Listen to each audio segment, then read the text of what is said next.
ఇక్కడ వచ్చినటువంటి మీడియా మిత్రులందరూ కూడా, పత్రికా సోదరులకు, మీడియా మిత్రులందరూ కూడా పేరు పేరున నమస్కారాలు. ముఖ్యంగా ఈరోజు ఆదోని అభివృద్ధి జరగలేదని ప్రతిపక్షాలు, అలాగే ఇక్కడ లోకల్గా కొత్తగా వచ్చిన కూటమి అభ్యర్థి, బీజేపీ పార్టీకి సంబంధించిన పార్థసారథితో పాటు అనేక మంది విమర్శలు చేస్తూ ఉన్నారు. అంటే వీళ్ళందరికీ కూడా అభివృద్ధి కనబడడం లేదు, ఎందుకంటే వీళ్ళు ఎక్కడ కూడా తిరగలేదు. కాబట్టి ఈరోజు మేము మాటలతో కాకున్నట్టు చేతులతో ప్రతి ఎమ్మెల్యే సాయిప్రసాద్ రెడ్డి గారు ఆయన ఎక్కడెక్కడ ఏమేమి చేసినాడని ఈరోజు మీడియా ముఖంగా ప్రజలందరూ కూడా, ప్రతిపక్షాలకు అయితేనేమి, ప్రజలకు అయితేనేమి అందరూ కూడా తెలియజేయడం జరుగుతూ ఉంది. ముఖ్యంగా మెడికల్ కాలేజ్ 475 కోట్ల రూపాయలతో మెడికల్ కాలేజ్ ఆదోని తీసుకురావడం జరిగింది. అలాగే ఆరకల్ దగ్గర రెసిడెన్షియల్ స్కూల్ 18 కోట్లతో, అంటే 5th నుంచి 10th వరకు. అలాగే బైపాస్ రోడ్డు 250 కోట్లతో తీసుకురావడం జరిగింది. ఇది ఆదోని చరిత్ర, ఇది ఎవరు కూడా చేయలేని సాహసోపేతమైన నిర్ణయాలు ఇవన్నీ కూడా. తర్వాత రామ్జేలా కేంద్రము స్టేటు ఈ 2 ప్రభుత్వాలతో అనుసంధానంతో దాదాపు 2,40,00,000 రూపాయలతో పర్యాటక కేంద్రంగా దాన్ని చేయడం జరిగింది. అభివృద్ధి చేసినారు. మొత్తం చుట్టూ ఆ రామ్జేల్ చుట్టూ పార్క్ మాదిరిగా చేసి అక్కడ వచ్చే ప్రజలందరూ పొద్దున ఉదయాన్న అక్కడ వచ్చి వాళ్ళు ఫ్యామిలీతో వచ్చి ఆ యొక్క ఆ కొండ ప్రాంతాన్ని సందర్శించేకి వాళ్ళు ఆనందంగా గడిపేదానికి కూడా దాదాపు 2,40,00,000 రూపాయలతో దాన్ని డెవలప్మెంట్ చేశారు. అలాగే 100 పడకల హాస్పిటల్ 9 కోట్ల రూపాయలతో, తర్వాత మాతా శిశువు 7 కోట్ల రూపాయలతో, తర్వాత పాలిటెక్నిక్ కాలేజ్ దాదాపు 5,80,00,000 రూపాయలతో, అలాగే కస్తూరిబా వొకేషనల్ జూనియర్ కాలేజ్ దాదాపు 1,20,00,000 రూపాయలతో, తర్వాత మహావీర్ కాలనీలో అక్కడ ఉన్నటువంటి కాలనీ వాళ్ళందరూ కూడా పార్కు 80 లక్షల రూపాయలతో, అలాగే రాయనగర్లో 1,00,00,000 రూపాయలతో హెల్త్ కేర్ సెంటర్. ఇలాగ ఇవన్నీ పైన చేసినవే. ఇంకా ప్రతి వార్డులో సీసీ రోడ్లు, బీటీ రోడ్లు, మంచినీటి వసతి, ఇవన్నీ కూడా త్వరలో కూడా చూపిస్తాం. ఎందుకంటే ఇవన్నీ వీళ్ళు ఎక్కడ చూడలే. వీళ్ళ మీడియా ముందు కూర్చోవడం, ఏదో చెప్పడము, బయటకు పోవడం. ఇన్ని కోట్ల రూపాయలు సాయిప్రసాద్ రెడ్డి గారు ఆదోని తెచ్చారు. మరి గతంలో ఈ కూటమి అభ్యర్థులు ఎవరైనా సరే ఆదోనిలోన ఎక్కడైనా అభివృద్ధి చేసినారా? ఎక్కడైనా ఒక శిలాఫలకం వేసినారా? ఇవన్నీ ఏమిలే. ఆ శ్రమజీవి కాబట్టి సాయిప్రసాద్ రెడ్డి గారు నిరంతరం ప్రజల కోసం ఆలోచించే వ్యక్తి కాబట్టి ఎస్ఎస్ ట్యాంక్తో పాటు ఇవన్నీ నిర్మాణాలు చేసినాడు. ఈరోజు ఆదోని అభివృద్ధి అంటే దాదాపు 2,000 కోట్ల పైనే. అలాంటి తెచ్చిన మగవాడు, దమ్మున్న నాయకుడు ఎవరైనా ఉన్నారు ఆదోనిలోన? ఎవ్వరూ లేరు.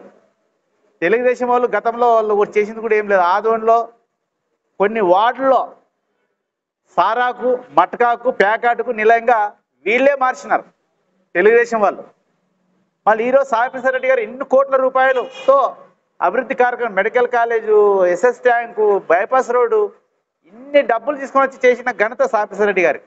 ఆయన అభివృద్ధి చేస్తున్నాడు కనుకనే ఈరోజు ఆదోని ప్రజలందరూ కూడా ఆయనకు బ్రహ్మరథం బట్టి 3 సార్లు ఎమ్మెల్యేగా ఆయన గెలిపడం జరిగింది. ఇప్పుడు ముచ్చటగా 4వసారి కూడా ఆయన గెలిపించడానికి సిద్ధంగా ఉన్నారు. ఏదైనా ఇక్కడ ఉన్నటువంటి లోకల్ నాయకులు అయితేనేమి, ఇప్పుడు కుటుంబ అభ్యర్థి అయితేనేమి, ఫస్ట్ వాస్తవాలు తెలుసుకొని మాట్లాడితే బాగుంటుంది. ఇప్పుడు మీరు ఎక్కడ, మేము అన్నింటికి సిద్ధం, మీరు ఎక్కడ రమ్మన్నా వస్తాం. మీకు దమ్ము ధైర్యం ఉంటే ఓపెన్ ఛాలెంజ్ చేస్తున్నాం, మీరు రండి. గతంలో ఆదోనిలో అభివృద్ధి ఎవరు చేసినారు అని ఓపెన్గా ఇప్పుడు మీడియా ముఖంగా చెప్పినాం. మీరు ఏదైనా చేసింటే రండి ఆదోనిలోన, ఓపెన్ ఛాలెంజ్. ఎవరైనా సరే, మా ఎమ్మెల్యే సాయిప్రసాద్ రెడ్డి గారు వస్తారు. మీరు ఎవరు వచ్చినా సరే, మీ కుటుంబం అంతా ఏకమై వచ్చినా సరే, మీరు సింగిల్గా వచ్చినా సరే, సాయిప్రసాద్ రెడ్డి గారు సింగిల్గా వస్తారు. ఇన్ని అభివృద్ధి కార్యక్రమాలు ఆదోనిలో చేయడం జరిగింది. మన గతంలో మటకాకు, ప్యాకాటుకు, నాటు సారాకు, బార్లకు, ఇవన్నీ కేంద్రంగా ఆ కుటుంబ అభ్యర్థులు తెలుగుదేశం వాళ్ళు చేసినారు. మరి మీరు ఇప్పుడు చెప్తా ఉన్నారు అభివృద్ధి జరగలేదని. మీరు ఏం చేస్తారో ఆదోనికి ప్రజలు చెప్పండి ముందు. ఇన్ని కోట్ల రూపాయలు సాయిప్రసాద్ రెడ్డి గారు తెచ్చినారు, దాదాపు 2,000 కోట్ల పైనే. మరి మీకు ఆ దమ్ము ధైర్యం ఉందా? మీకు ఆ దమ్ము ధైర్యం ఉంటే చెప్పండి ప్రజల ముందు. ఇన్ని కోట్ల రూపాయలతో ఆదోని అభివృద్ధి చేసినావా అని. మీరు ఎక్కడ కూడా మీ చేత కాదు, మీ కుటుంబ అభ్యర్థులు అయితే నీ చేత కూడా కాదు సారథి. ఎందుకంటే ఊగా రావడము, ఏదో మీడియమికంగా ఏదో ఫోకస్ కావడము, ఇట్లా పబ్లిసిటీ కాదు కావాల్సింది. వాస్తవాలు తెలుసుకొని మాట్లాడితే ప్రజలందరూ కూడా నీకు దగ్గర ఏదో ఓట్లు వేసేదానికి డిపాజిట్, అది కూడా నీకు డిపాజిట్ వచ్చేదానికి ఏదో ప్లాన్ చేసుకో, అంతేగాని గెలుపంటే నీకు సాధ్యం కాని పని. ఎందుకంటే ఇన్ని వేల కోట్ల రూపాయలు సాయిప్రసాద్ రెడ్డి గారు తెచ్చి ఆదోని డెవలప్మెంట్ చేశారు. అదನ್ನು గుర్తుపెట్టుకోవాలని మీడియా ముఖంగా తెలుపుతూ, ఈరోజు ఆదోని ప్రజలందరూ కూడా మిమ్మల్ని అంతా నవ్వుతున్నారు చూసి. అంటే అంత ప్యాకేజ్ స్టార్ట్ అయింది అంతా.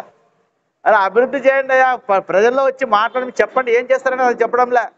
ఒకడేమో 3 కోట్లు అంటాడు, ఒకడేమో 5 కోట్లు అంటాడు, ఇంకోటేమో 2 కోట్లు అంటాడు, ఒకటి 50 లక్షలు అంటాడు. సంత మార్కెట్ చేసినారు కదా, పార్టీలు మర్యాద తీస్తున్నారు.